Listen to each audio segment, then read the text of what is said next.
बोलते हैं। तकदीर का माना होता है मिक़दार, और अरबी में इसको कहते हैं अंदाज़ा। जैसा उर्दू में बोलते हैं किसी मिक़दार में नमक डालो, अंदाज़े पे।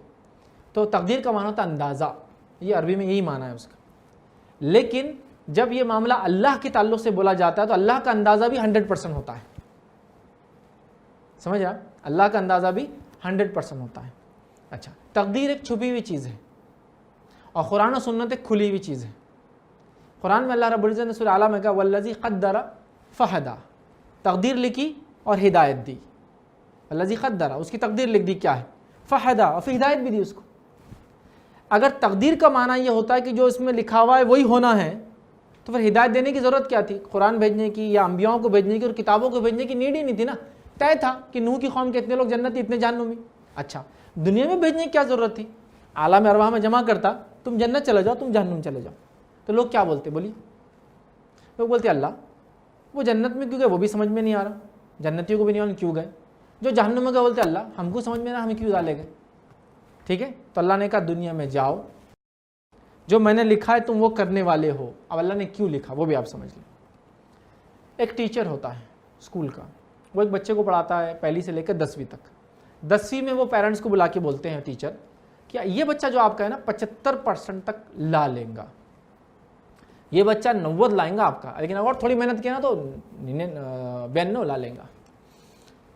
और उसके बाद एक बच्चे को बुला के बोलते देखो आपका बच्चा पास हो गया तो अल्लाह का शुक्र अदा करना, और फेल हो गया तो 2-4 में चल जाएगा। ये इसकी हालत ऐसी।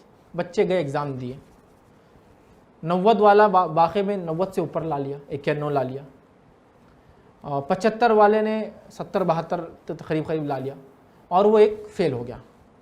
तो टीचर के बोलने से वो हुआ फेल। वो जो फेल हुए बच्चे टीचर के बोलने से हुए नहीं। टीचर ने किस बुनियाद पे बोला था कि इसका 90 आएगा, इसका 75, ये फेल होगा? बताइए मुझे।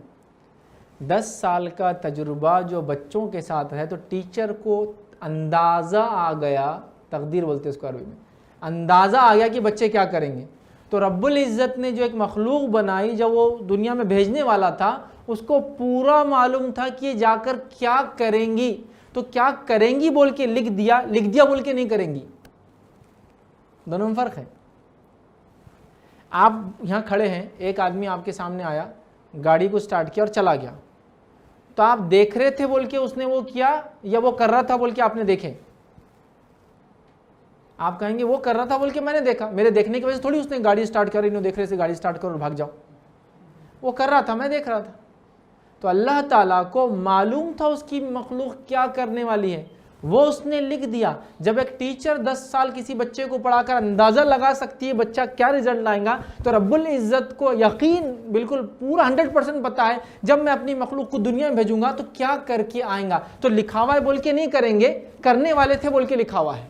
फ़र्क ये है दोनों में। अगर लिखा हुआ था बोल के हम कर रहे हैं तो फिर ना नबियों को भेजने की ज़रूरत थी, ना किताबों को भेजने की ज़रूरत थी। और फिर रोज़े क़यामत हम अल्लाह पे नऊज़ बिल्लाह इल्ज़ाम भी लगाते थे, अल्लाह तूने लिखा था बोल के ये हुआ।